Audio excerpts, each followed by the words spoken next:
Hello and welcome to this A-Level Chemistry exam question walkthrough where I'm going to take a look at 11 multiple choice questions from the Electrochemical Cells topic.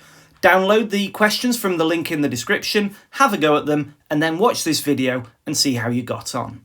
In this question, we're being asked to consider a small electrochemical series with 3 different half cells, and we're being asked to calculate the EMF of the cell that we're shown the conventional representation for here.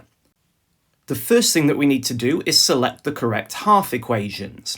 On the left-hand side of the cell representation, we've got 2 silver species, which means we need to use the top half equation, and then on the right-hand side we have got lead, which means we're using the bottom half equation, and so this middle one with hydrogen in is a decoy. And then we need to apply the rule that the EMF is calculated by taking the electrode potential of the thing on the right, which is minus 0.13, and subtracting the electrode potential of the thing on the left, which is 0.80, which gives us an EMF of minus 0.93.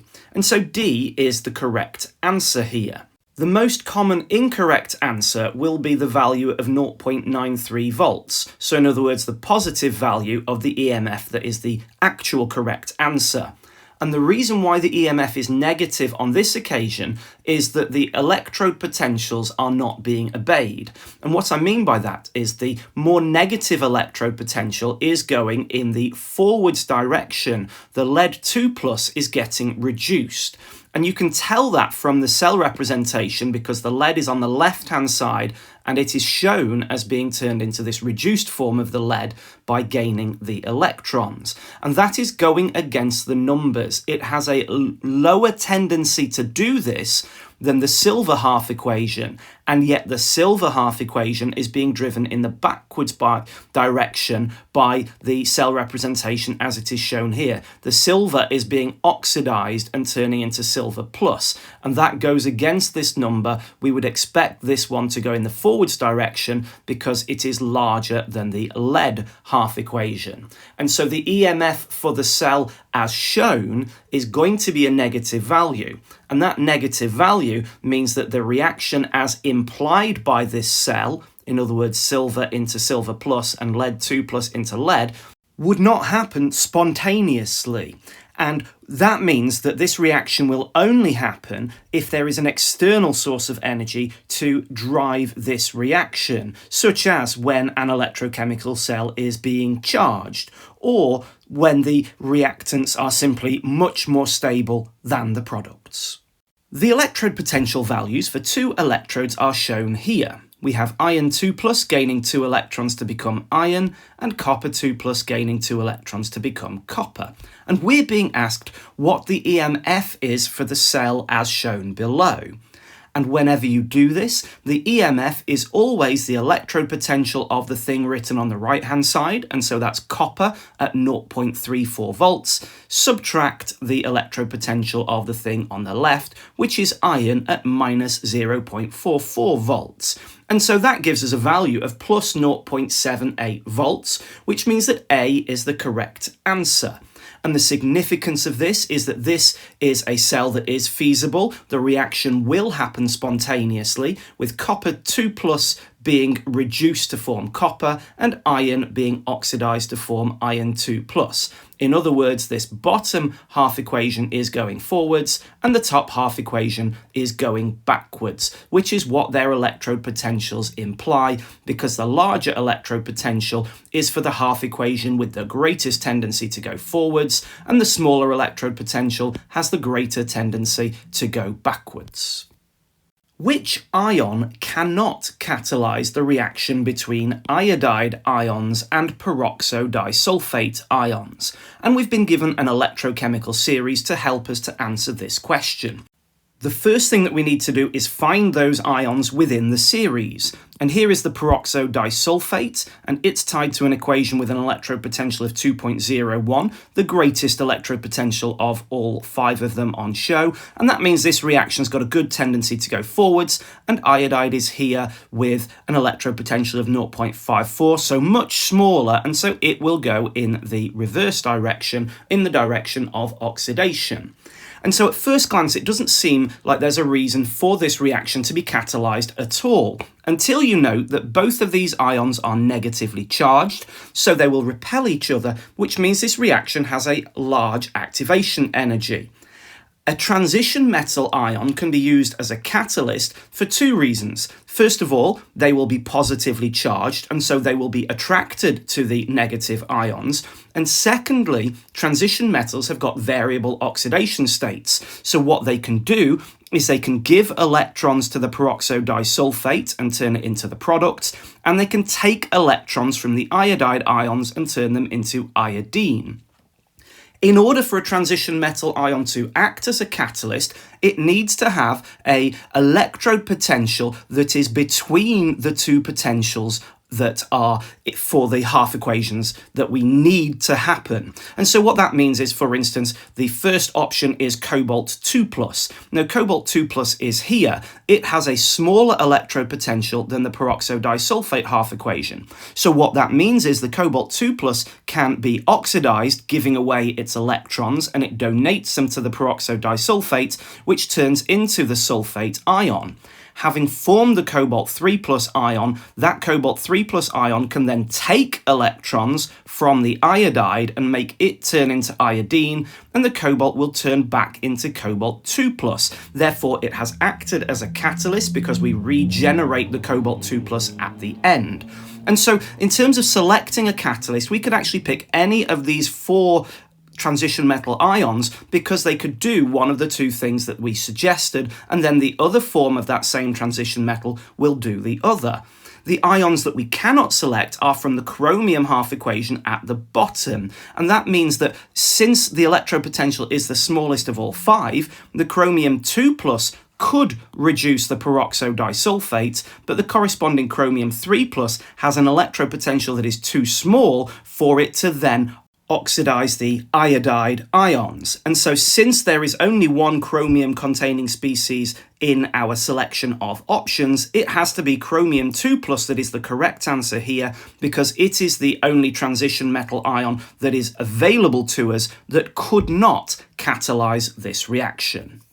The following cell has an EMF of plus 0.46 volts, and then we're shown the conventional representation of this cell underneath, and then we've been asked to find the correct statement about the operation of this cell.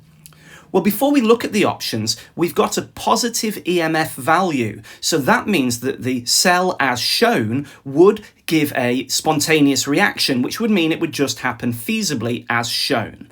And so the first option is that metallic copper, which we find here, is going to be oxidized by silver plus, which is shown here. And this is in fact the correct answer, because if a conventional representation is drawn correctly and we have got a positive EMF value, one of the features of this is that we are shown the thing on the left-hand side, the species on the left-hand side, will turn into its oxidized form, which is what we've got here for the copper 2+. And correspondingly, the species on the right-hand side, the silver plus, is going to turn into the silver. It will get reduced. And so the equation would be copper plus 2 silver ions will react and turn into copper 2+ and 2 silver metal. And so A is the correct answer. B is incorrect because the silver electrode is shown on the right-hand side and we get a positive EMF overall. So it would in fact have a positive polarity. The one with the larger electrode potential goes on the right-hand side. C is incorrect because silver would not gradually dissolve. What would happen is the silver ions would actually discharge silver during this reaction, and silver would in fact form. And last of all, electrons flow from the silver electrode to the copper via an external circuit. That's not correct either. If we had an external circuit, the copper is becoming copper 2+, which means that this reaction is oxidation. And what that means is that this has a smaller electrode potential value. And what that means is that this could be considered to be the negative electrode of this electrochemical cell.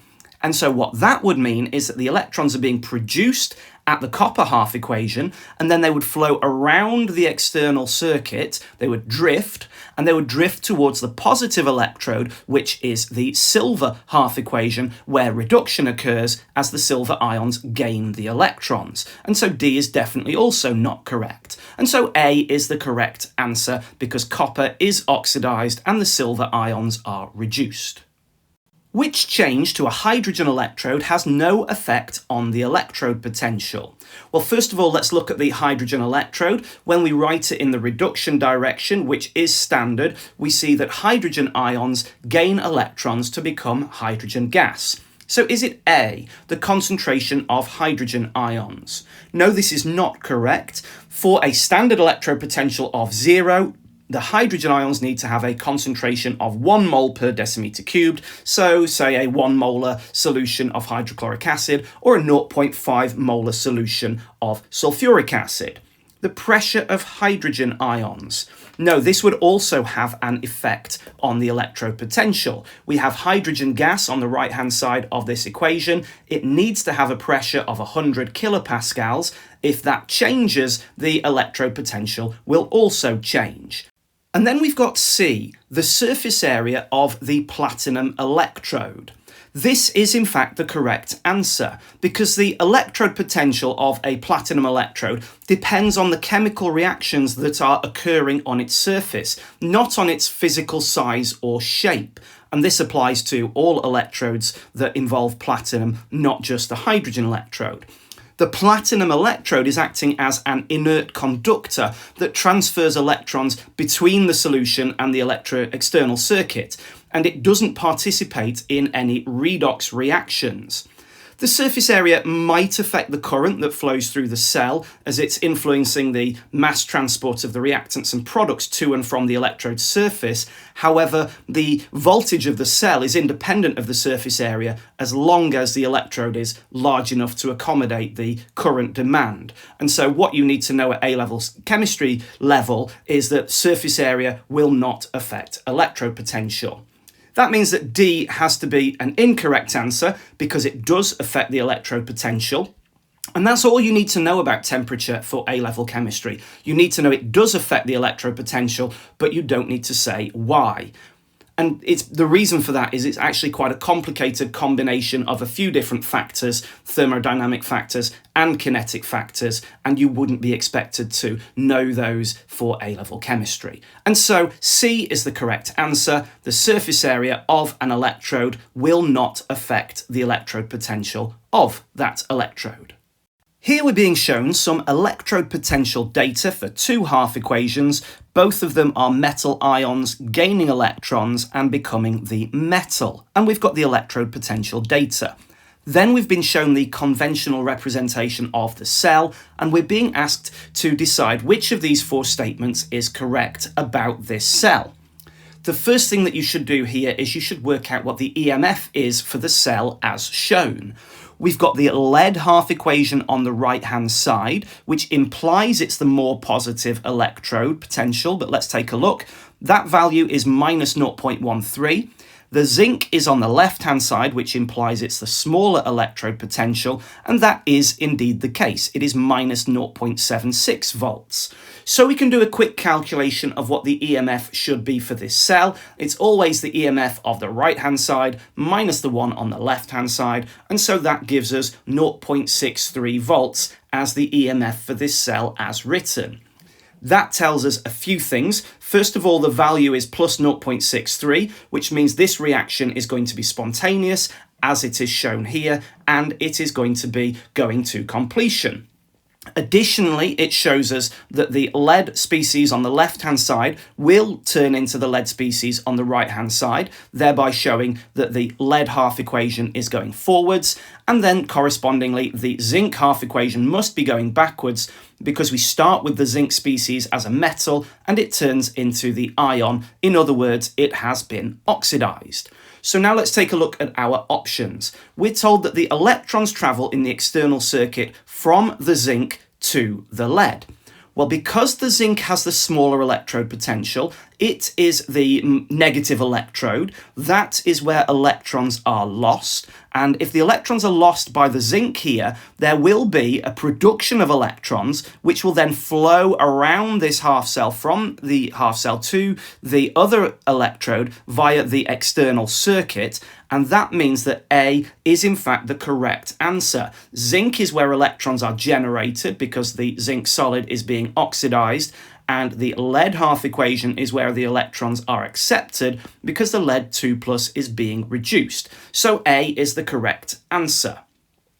B is wrong because the concentration of lead 2+ ions is not increasing. We can tell that it is a reactant in this situation, which means the concentration of lead will go down. We've already said that the EMF is plus 0.63, not 0.89 volts. And the zinc being deposited is also false because zinc is a reactant turning in to the zinc 2+ as per both the half equation going in the backwards direction and the conventional representation showing zinc solid turning into zinc 2+. And so A is the correct answer. In this question, we're being asked to consider this small electrochemical series where we've got 3 half equations. We've been given an electrochemical cell in its conventional representation, and we've been asked a question about the EMF of this cell. First of all, we need to identify that the lead is a decoy piece of information, and that's because the left-hand electrode, the negative electrode, is the hydrogen electrode, and the right-hand electrode is the silver. So we need the top 2. When we're asked about the EMF of this cell, it's important to note which electrode is the smaller electropotential. Typically, that's the one written on the left-hand side, and that is indeed the case here. We've got 0 for hydrogen, and we've got 0.8 for the silver. And so that means that the EMF under standard conditions would be plus 0.8 volts. If we increase the concentration of hydrogen, first of all, we need to look here. Hydrogen is on the left-hand side of this half equation. That means that if we increase the concentration of hydrogen, the potential for hydrogen to accept electrons will go up. And so the potential for it to go in the forwards direction is increasing. And that means that this electrode potential will get larger. If this electrode potential gets larger, let's just use 0.1 instead as illustration, then the difference between these two numbers is going to get smaller, and so the EMF would therefore be smaller. Another way people like to think about this is if you increase the concentration of hydrogen ions, this reaction, which really is an equilibrium, would shift to the right, and the tendency to go forwards is a measure of the electrode potential, so the electrode potential would go up. We get to the same answer, whichever consideration you care to use. B, increasing the surface area of the platinum electrode. No, this would not change the EMF at all. Changing the surface area of any electrodes will not affect their electrode potential, so the EMF will be unchanged in this situation, and it definitely won't increase. Increasing the concentration of silver ions. Silver is on the left-hand side, it's a reactant of the top half equation, so if we increase the concentration of silver, the tendency or the potential to go forwards will increase, and so this value will increase. Let's say it goes to 0.9 volts. That means the difference between these two values has got bigger, and so the EMF has got bigger. And so that means that C is the correct answer. If we just explore D briefly, if we decrease the pressure of hydrogen, hydrogen is on the right-hand side here, so decreasing the pressure will cause the equilibrium to shift in the forwards direction, thus increasing the electrode potential for the hydrogen electrode, therefore decreasing the difference between these two numbers. And so 2 of these would decrease the EMF instead of increasing them, 1 of them would not have an effect at all, and C would in fact be the only one that increases the EMF of the cell as shown. A disproportionation reaction occurs when a species, M+, spontaneously undergoes simultaneous oxidation and reduction. And we've got an illustration of this here where this unknown chemical called M+ is being oxidized to M2+, but also reduced to M. We've been asked to look at the table of electrode potential data here for copper and mercury, and then use this data to predict which of these species will undergo disproportionation, copper 1 plus or mercury 1 plus. In order to decide this, we need to first of all say that the first two are about copper, and we're looking at copper 1. Can copper 1 undergo disproportionation? And so first of all, if we look at the electrode potentials, the larger electrode potential is for the second half equation, and that means that the copper 1 plus will gain electrons and become copper 0, therefore it's undergoing reduction. And in the top half equation, the smaller electrode potential says that copper 1 plus will also be oxidized and turn into copper 2 plus. And so you could combine these two together in a half equation that would look exactly like the example given here, except we'd have copper as our identified metal. So copper 1 plus can undergo disproportionation. If we look at mercury, we've got mercury 1 plus here. We need this to go in the forwards direction. In other words, the mercury 1 plus needs to get reduced. This value is plus 0.8 volts. The corresponding oxidation equation has got mercury 1 plus turning into mercury 2 plus, but the value here is plus 0.91. And so this value is actually the larger electrode potential, which means it has got the potential to go in the forwards direction, and this last half equation has got the potential to go in the backwards direction. And so since mercury 1 plus is on the product side for both of these half equations, mercury 1 plus cannot undergo disproportionation.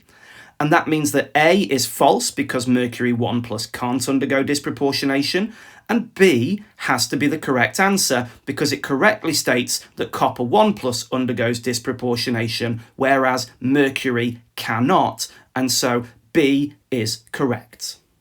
In this question, we're shown an electrochemical series where the electrode potentials get smaller as we go down, and we're being asked to use this electrochemical series to decide which chemical would be capable of precisely reducing 0.012 moles of bromine, here it is bromine, into bromide ions.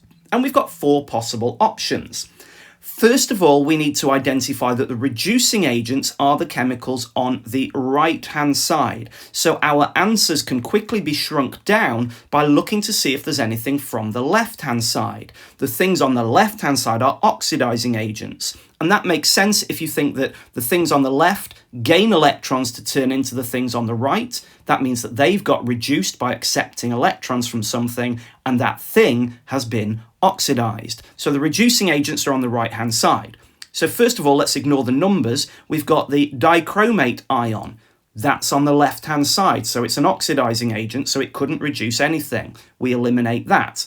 Iron 3+, also on the left-hand side, so it's an oxidizing agent. That couldn't reduce anything either. The last two, we find both of those on the right-hand side, so we're immediately only choosing between those two options from the bottom two half equations. And if we look at the numbers, both of these electrode potentials are smaller than the bromine electrode potential, so that means that they could both go backwards, and this reaction for the bromine would go forwards. So the reactions are feasible, and so it is about the numbers now for the concentrations and the volume. When we look, the volumes and the concentrations are the same for both. When we work out how many moles that is of each of these species, we find it is 0.012 moles. And so this looks like they're both viable answers. But if we look deeper at the half equations, bromine needs to gain 2 electrons per mole of bromine. And so that means if we've got 0.012 moles of bromine, we actually need to gain 0.024 moles of electrons. If we look at the other two half equations, the vanadium only involves the loss of 1 electron, whereas the sulfate half equation involves the loss of 2 electrons. And so that means that D is the correct answer because bromine needs to gain 2 electrons And so we can get that from the H2SO3, whereas the vanadium would only be able to provide half of the number of moles of electrons that the bromine requires. And that's because when you look at the balanced equation, there would be a 2 in front of the vanadium, and there would therefore be the same numbers for the bromine as for the H2SO3. And so D is correct. Use the data in the table below to answer this question. Well, the table shows us an electrochemical series, which is all these half equations in order with the electropotentials getting smaller. We've been asked to identify the most powerful oxidizing agent in the table. Well, first of all, where do we find the oxidizing agents?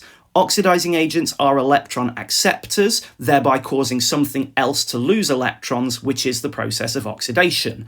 The electron acceptors are found on the left-hand side of all of these half equations because they're always written in the gaining electrons direction. So that means our options have to come from the left-hand side. That means that the things on the right are therefore reducing agents because they donate electrons to things, causing that other thing to be reduced. So if we cast our eye down our options, we've got manganese 2+, which is on the right-hand side, so therefore a reducing agent, not oxidizing agent. And the same is said for the zinc. And so we can rule out A and B. And so our options then are C and D. And so that includes the manganate 7 ion, which has got an electrode potential of 1.52, and the zinc 2+, which has got a much smaller electrode potential of minus 0.76 volts. And since the potential to gain electrons and therefore act as an oxidizing agent is precisely what the electrode potential is showing us, the most powerful oxidizing agent is the one with the largest electrode potential, which is the manganate 7 ion. And so C is the correct answer. This question asks us to take a look at this electrochemical series, look at the electrode potential values and the half equations as written, and decide which of the statements is not correct. In other words, which of the proposed reactions would not occur. When making this choice, we need to compare the electrode potential data for each of the half equations, whilst also being mindful about which chemical is wanting to be oxidized and which wanting to be reduced by the proposed reaction. And so Fe2+ being reduced by manganate 7 to Mn2+. We find Fe2+ here with an electrode potential of plus 0.77, and the manganate 7 ion is here with a potential of plus 1.52. The larger electrode potential has got the greatest tendency to go in the forwards direction, which means the smaller value will go backwards. And since the two proposed chemicals are in the reactants position, this will occur because the iron half equation has the lower electrode potential. For the dichromate half equation, here is the dichromate, and can that react with acidified iron 2+ to produce iron 3+? Yes, it can, for the exact same reason. The dichromate electrode potential, whilst a bit smaller, is still greater than iron's, so it will go in the forward direction, and the iron 2+ will still go backwards to make iron 3+. Can zinc, here's zinc, reduce acidified dichromate ions to chromium 2+? The answer is yes. It's a little bit more complicated. The zinc has got the smallest electrode potential of all of them, so that means it's got the greatest potential to go backwards, the lowest potential to go forwards. The dichromate can be reduced to chromium 3+ because the electrode potential is significantly bigger. And then that chromium 3+ can be reduced to chromium 2+. The electrode potentials are closer, but this chromium electrode potential is still the larger number. Which means that D must be the one that is not possible, and therefore the correct answer for us here. Iron 2+ can reduce acidified chromium 3+ to chromium 2+. Well, here's the iron 2+. The electrode potential is definitely much larger for this half equation than it is for the chromium 2+ half equation, which means that the reaction as planned could not occur because we'd need the chromium 3+ to go in the forwards direction, which it has not got the potential to do. And so D is the correct answer because the proposed reaction could not occur. The EMF for this proposed reaction would in fact be minus 1.18. So definitely not spontaneous, definitely not feasible without some external energy source. Okay, that's the end of this question and the end of this video. I hope it was useful. I'll see you again soon.